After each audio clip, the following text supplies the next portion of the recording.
आप देख रहे हैं इंडिया टाउन न्यूज, भारत की बात।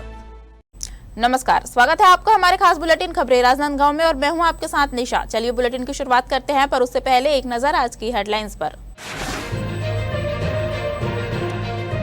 घुमका में चुनावी गर्मी, मंत्री गजेंद्र यादव का शक्ति प्रदर्शन, चुनावी रण में उतरे शिक्षा मंत्री।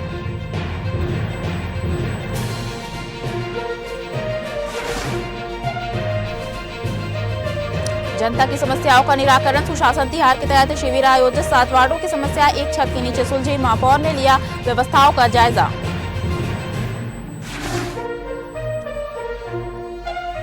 बकरीद पर अमन चैन की दुआ, मोहब्बत का दिया गया पैगाम, ईदगाह में जुटी भीड़।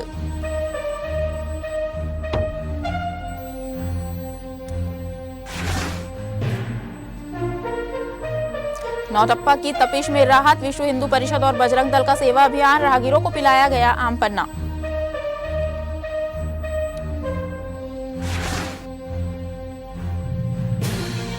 नई रेल परियोजना के लिए जमीन अधिग्रहण शुरू, 30 दिन में दावे आपत्तियां आमंत्रित, औद्योगिक कनेक्टिविटी को मिलेगी बढ़ावा।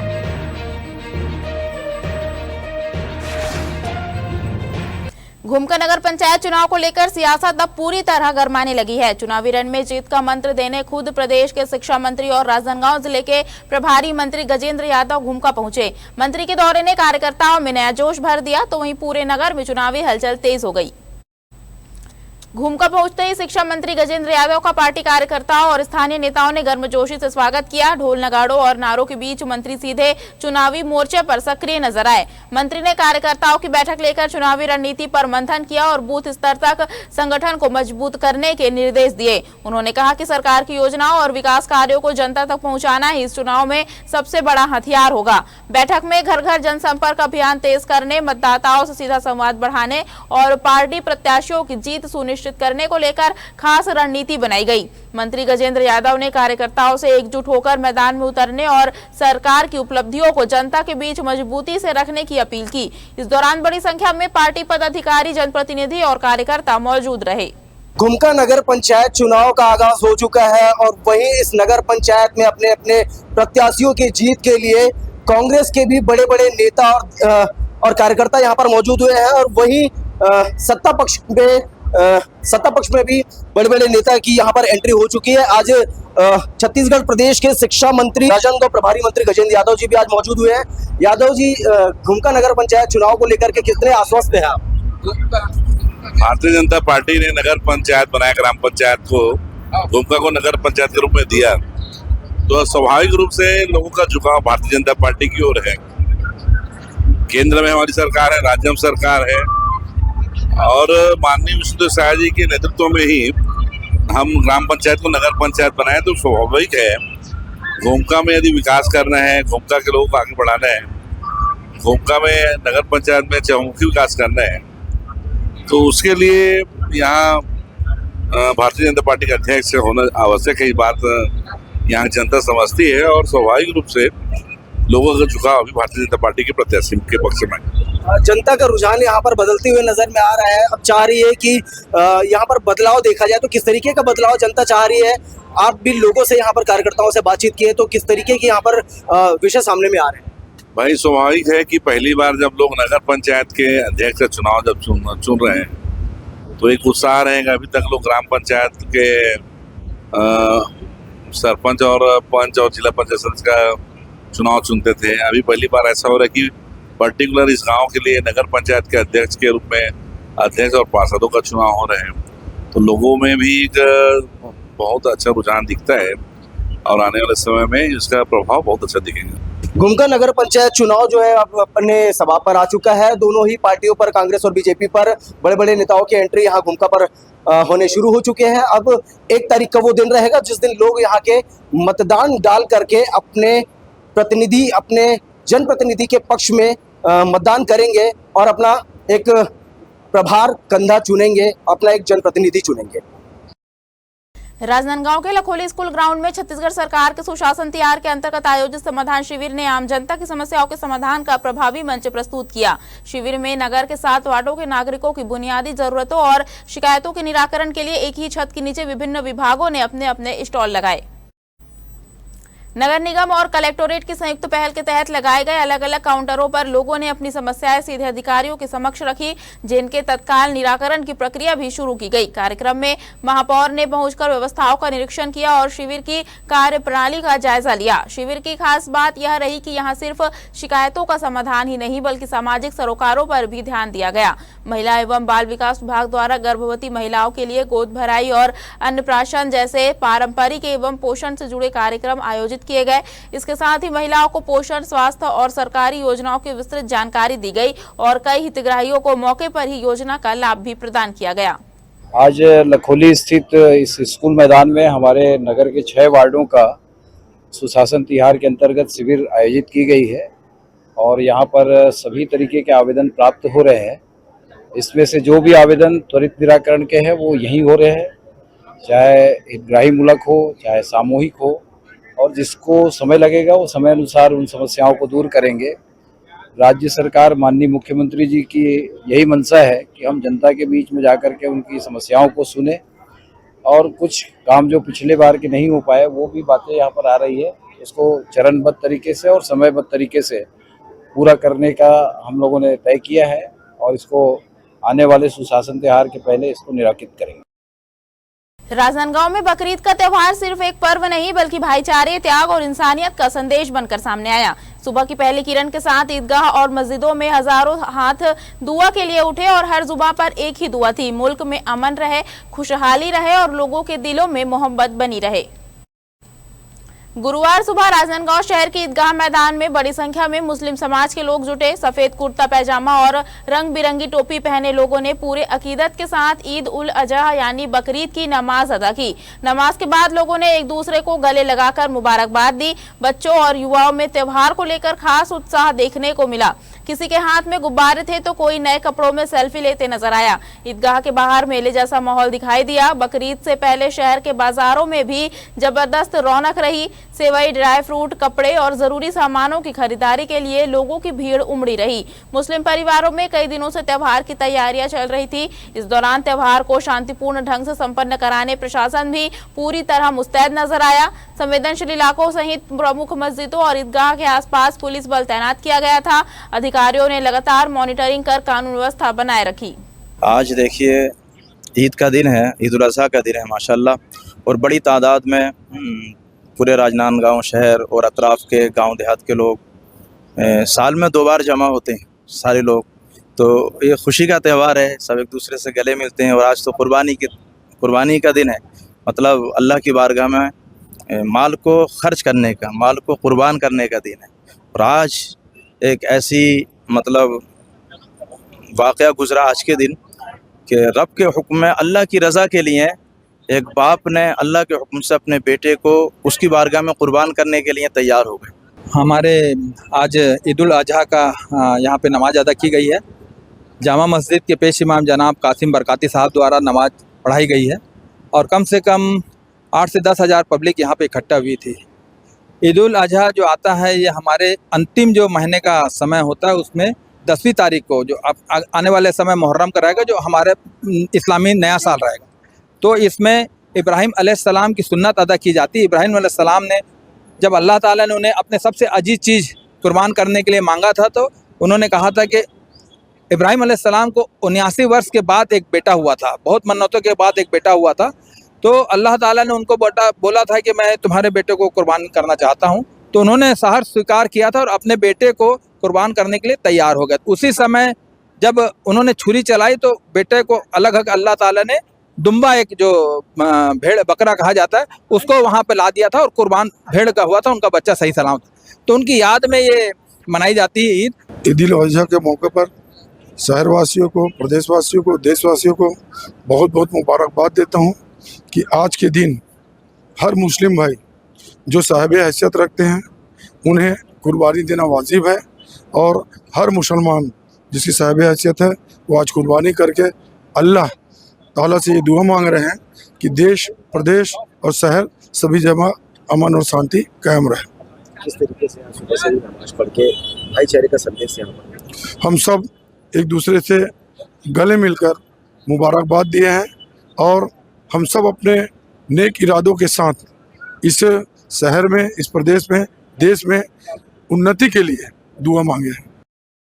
मुस्लिम समुदाय द्वारा ईद उल अजहा का पर्व उत्साह और भाईचारे के वातावरण में हर्षोल्लास के साथ मनाया गया। सुबह से ही ईदगाह में लोगों की भारी भीड़ देखने को मिली, जहां सामूहिक रूप से विशेष नमाज अदा की गई। नमाज के बाद पेश इमाम मोहम्मद सद्दाम हुसैन ने देश और प्रदेश में अमन, शांति, भाईचारा और खुशहाली के लिए विशेष दुआ कराई। इस दौरान लोगों ने एक दूसरे से गले मिलकर ईद की मुबारकबाद दी और सामाजिक सौहार्द का संदेश दिया। नमाज के बाद मुस्लिम समाज के लोग कब्रिस्तान पहुंचे, जहां उन्होंने दुआएं की। इस पूरे आयोजन के दौरान छुरिया में सुरक्षा व्यवस्था की कमान थाना प्रभारी कौशलेश देवांगन के नेतृत्व में संभाली गई। पुलिस प्रशासन ने मुस्तैदी के साथ ड्यूटी निभाते हुए शांतिपूर्ण माहौल सुनिश्चित किया। मुस्लिम समाज के सदर जान मोहम्मद ने पुलिस प्रशासन का आभार व्यक्त करते हुए कहा कि सुरक्षा व्यवस्था और सहयोग के कारण पर्व शांतिपूर्ण और सौहार्दपूर्ण वातावरण में संपन्न हुआ। वक्त हो चुका है छोटे से ब्रेक का, बने रहिए इंडिया टाउन न्यूज के साथ। कभी कभी चेहरे का छुपा दर्द दुनिया नहीं देख पाती है। दाग, मुहासे, झाइयां सब आपके आत्मविश्वास को कम कर देता है, पर अब नहीं, क्योंकि Rukhsana glow and fair face pack जो दे आपकी स्किन को वो प्यार जो सिर्फ प्रकृति दे सकती है। हर लेयर को साफ करे, हर दाग को करे हल्का और आपकी मुस्कान फिर से लौटाए, because you deserve to glow naturally. Rukhsana herbal beauty product Amazon, Meesho और फ्लिपकार्ट में भी उपलब्ध।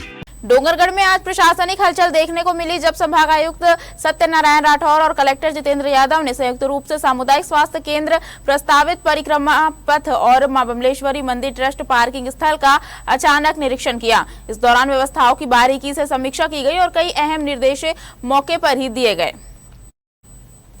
निरीक्षण के दौरान सबसे पहले पुराने अस्पताल से बीएमओ कार्यालय को अछोली स्थित नए भवन में स्थानांतरित करने के निर्देश दिए गए, ताकि प्रशासनिक कामकाज अधिक सुगम और व्यवस्थित हो सके।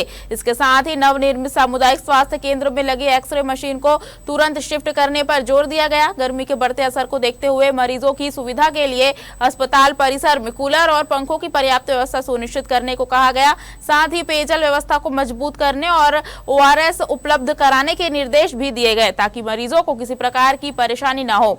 इसके बाद टीम ने प्रस्तावित परिक्रमा पथ का भी निरीक्षण किया और उसके विकास कार्यों को लेकर जरूरी दिशा निर्देश दिए। मां बमलेश्वरी मंदिर ट्रस्ट पार्किंग स्थल पर भी व्यवस्थाओं का जायजा लिया गया, जहां भविष्य में मल्टी लेवल पार्किंग की संभावना पर चर्चा हुई।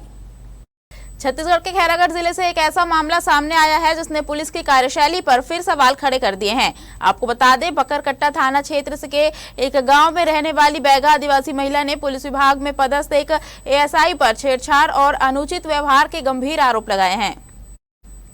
आरोप है कि संबंधित ASI लंबे समय से महिला के घर के आसपास आता जाता था और पानी मांगने जैसे बहाने बनाकर बातचीत करता था।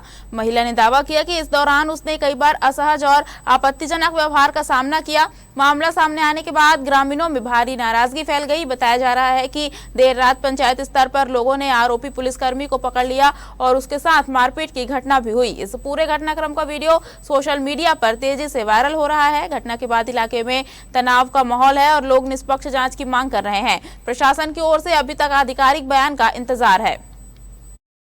नवा रायपुर को मजबूत रेल नेटवर्क से जोड़ने की दिशा में एक बड़ा कदम उठाया गया है। दक्षिण पूर्व मध्य रेलवे ने प्रस्तावित नवा रायपुर खरसिया परमाल कसा नई रेल लाइन परियोजना के तहत रायपुर जिले में आने वाली जमीनों की सूची जारी कर दी है। इसके साथ ही जमीन अधिग्रहण की शुरुआती प्रक्रिया भी औपचारिक रूप से शुरू हो गई है।